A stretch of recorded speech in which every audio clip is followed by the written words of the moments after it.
Welcome in, everybody, to another episode of ZB's Horsepower Talk. As always, I'm ZB, Zack Brown, and joining with me, as always, is former 410 Sprint Car crew chief and mechanic, my dad, Jeff Brown. The Chili Bowl has wrapped up, and once again, Kyle Larson claims champion of that prestigious race. This is his third Golden Driller that he's gotten in that event. Pretty good race. He tried to give it away, Dad, didn't he?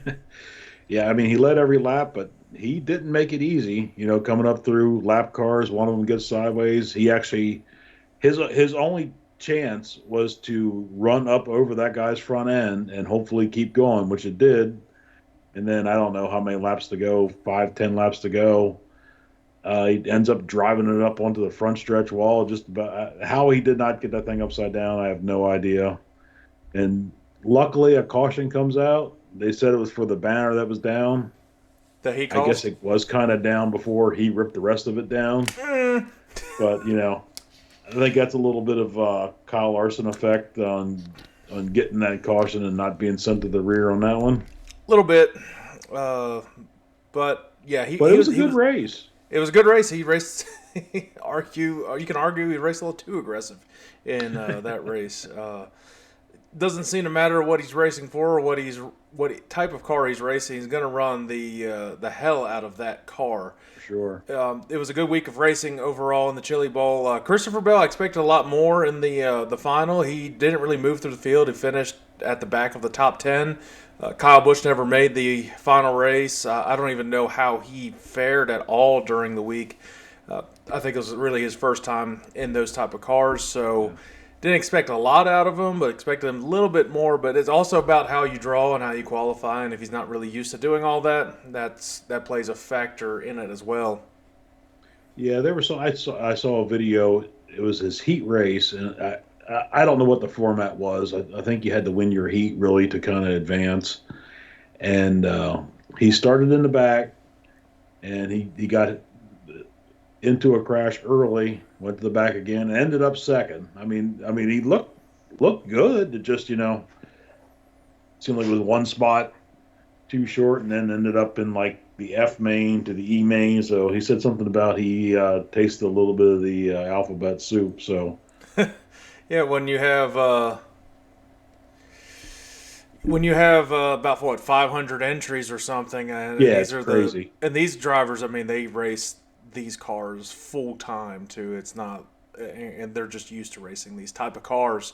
So yeah, I mean that plays a part in it as well.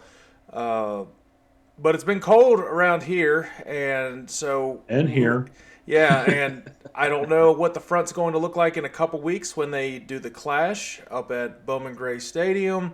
It'll be interesting for sure. That's going to be a growing topic in NASCAR as it's about to happen here in 2 weeks. Will it warm up? It's to remain to be seen. Just found out that if they have a slight dusting of snow that they cancel school. So that's what I was just looking at. So that's always cool. So if they do that for school, what are they going to do for a non-points NASCAR race? Or what are they going to just postpone it like we kind of mentioned before? Who knows what they're going to do here in a couple weeks. February is when it's probably arguably the coldest in North Carolina, so we'll see what happens.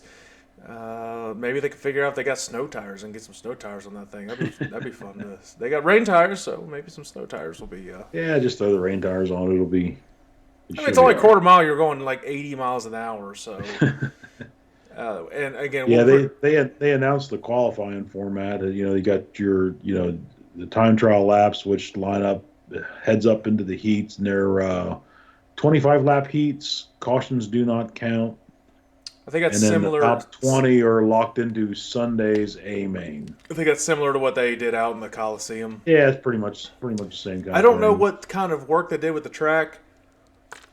Whether it be patchwork or they paved it. I don't think they paved it altogether, but they did revamp some stands and kind of modernize it to add some more. Yeah, they had to put safer barriers in. Yeah, which, I mean, I don't know how much you need a safer barrier for a quarter mile. They're not in a very not really existing bank on the track, but I guess better safe than never. Better safe than sorry on that. So who knows?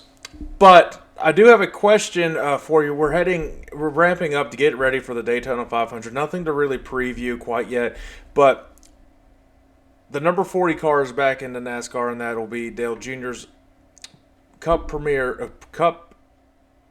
debut for Justin Allgaier. And Justin Allgaier will be racing that car, so it'll be another driver in the number 40 car. What three drivers have the most starts in the number 40 car in NASCAR? You should know at least the number one. Sterling Marlin? Yeah, that's the number one with 274 races. Jamie McMurray? No, Jamie McMurray, actually, he only had Okay. one or two starts in it. He changed his number. Okay.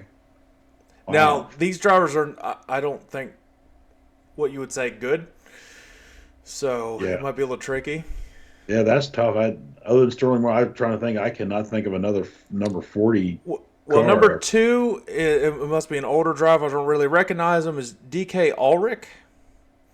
Okay. And you'll know this driver. Number three is Landon Castle. Those are the top three drivers in the number 40 car in the NASCAR Cup Series. Huh. So the number 40's. Ran 40. Yep. So the number 40's back. It has something to do with the whiskey too, the way it's made. I actually saw the whiskey bottle, and it has something number 40 on the number 40 barrel. I don't know a lot about whiskey, so I'm not a whiskey guy to really understand. It's a sharp-looking car, though. It is. It is. Maybe Michael would understand what the hell that means or whatever it is. But looks good. Hopefully it races well. I'd like to see that in the Daytona 500. Martin Truex Jr. Yeah, I would be surprised if that thing doesn't qualify fast enough to be in on speed. So or qualify fast enough. It's Junior's car. It's going to make the race. Yeah.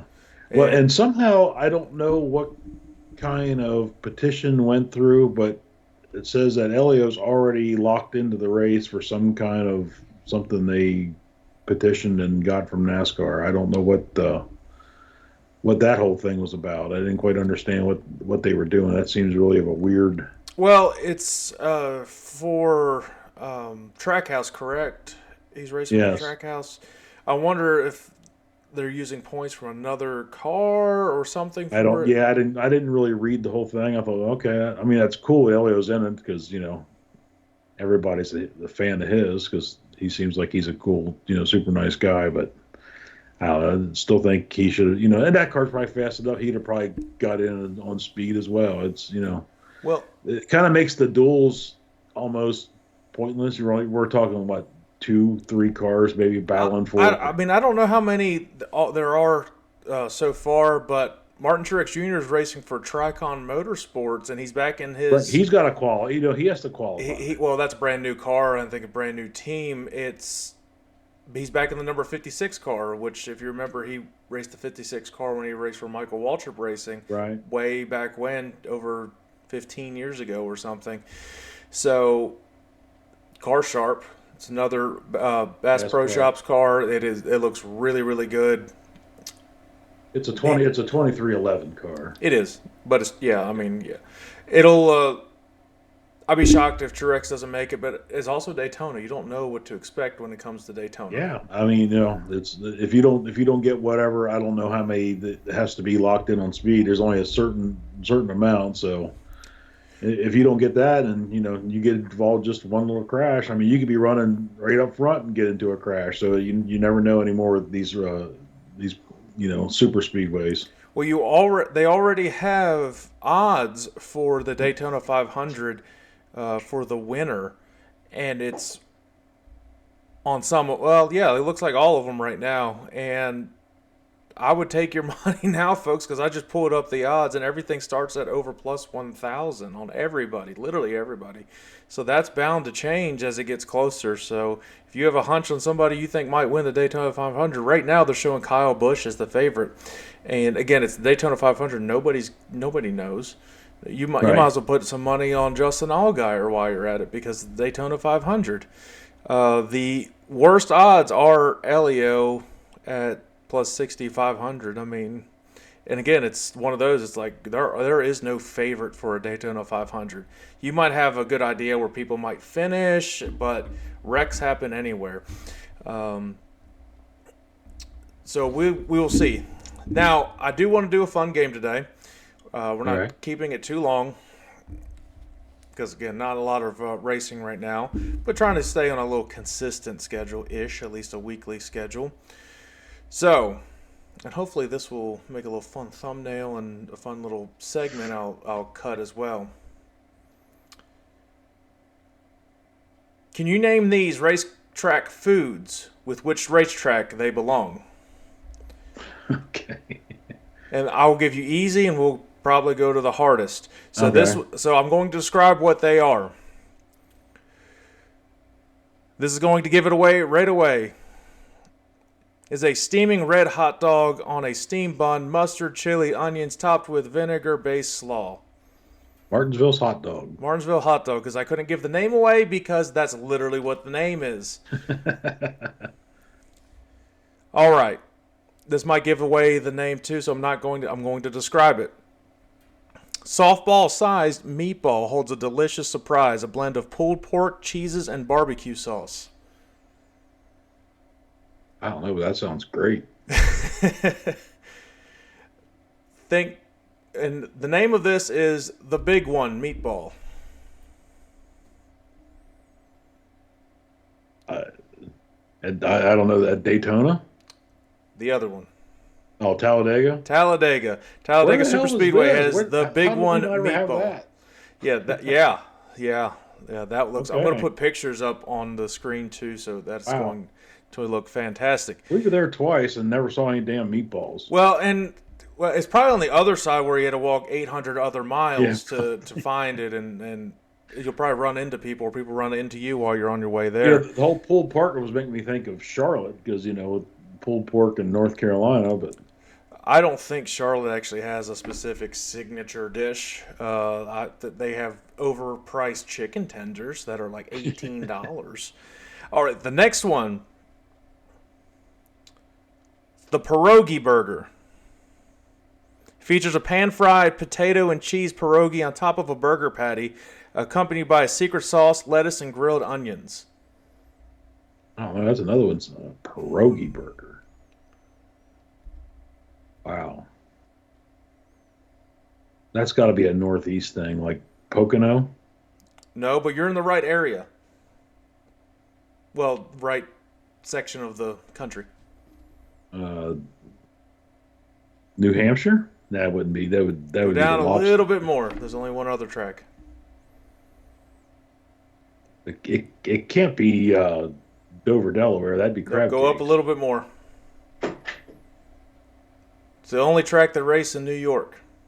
Oh, Watkins Glen. Watkins Glen has the pierogi burger. Okay, I figured pierogies had to be a Northeast thing. All right, here's the next one. It's called a vanilla scented chicken waffle sandwich. A crunchy sandwich that may include deep fried chicken breast, bacon, and provolone cheese. Holy crap! This one's a little tough. I don't know where you found this stuff, but man, and I thought I was going to do good when I got the hot dog one. Now, think of the type of region that would have chicken and waffles. It's not going to be north. I'm just going to tell you that. Right, Atlanta. No, it's a little more north than that, but That'd be North Wilkesboro. no. One more Charlotte. state above us. Oh, Richmond. Richmond. Richmond has the vanilla scented chicken waffle sandwich. Okay. Now, we might just have to go to these tracks just to try the damn food. Shit, yeah.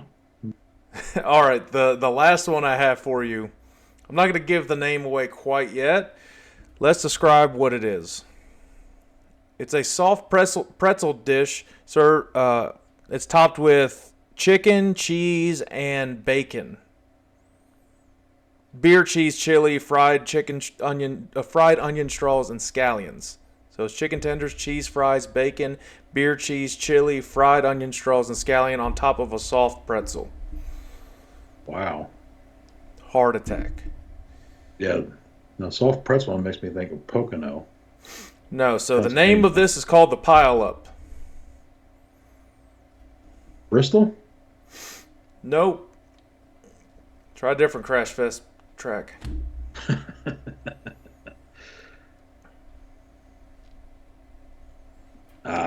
I give The up race on on that one. Mom's birthday. Oh, Daytona. Daytona has the pile up, and that Okay. thing looks absolutely amazing. And I don't know how you would eat it. You'd have to eat it at the February race because there's no way you could eat that in the late August race or whatever, whenever they race it, because that would just be too hot. You'd feel like death out there, especially if it rained out in I the don't. next I don't days. know. Other than the hot dogs, I've never seen anything about any of that food. I think you're making stuff up now. I promise I want to make this up. I look this stuff up. Now I think you have to specifically get it from like their Speedway restaurants and stuff, and it might cost $35 each on each thing. I'm just saying they have it. See, now I was figuring like crab cake from Delaware or the I wasn't gonna make it that easy. what was the thing we had at Eldora?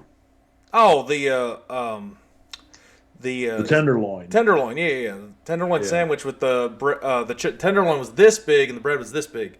yeah. The Fantastic. tenderloin size of a paper plate, and the bun is just just a hamburger bun. Yeah, it Good was stuff. fantastic. I mean, it just yeah, it's all you need. It was great. Yeah, so little fun segment there. That really is going to do it for today. We didn't have a lot to preview. Just want to have a little fun with that. We'll have some of these fun little segments dropped in each week as we start getting ready for the Clash, which it is next week Yeah. because it Championship Sundays this week and the Clash is next week. So we'll see when we record it next week if we're pissed off about the results from Sunday. And then, or we'll I am wearing green.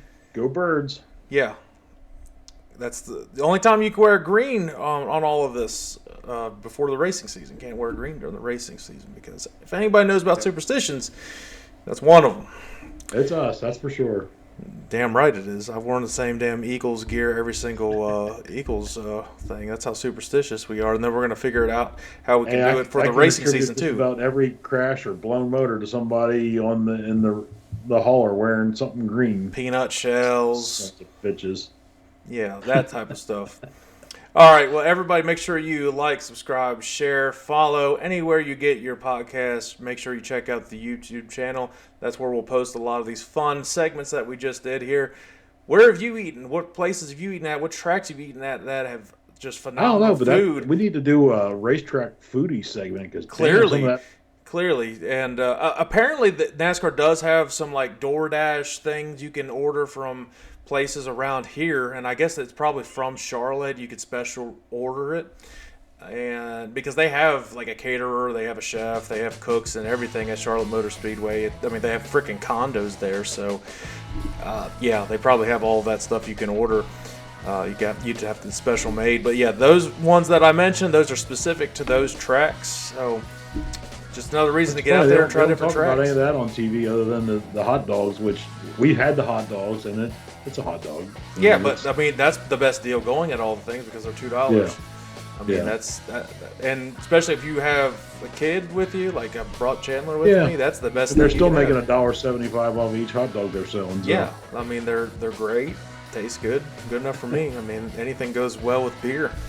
So all right, well we will see you guys next week as we preview the Clash and get ready for NASCAR season. It's about to start. Yep. All it's got to do is warm up a little bit. Hopefully, see you guys then.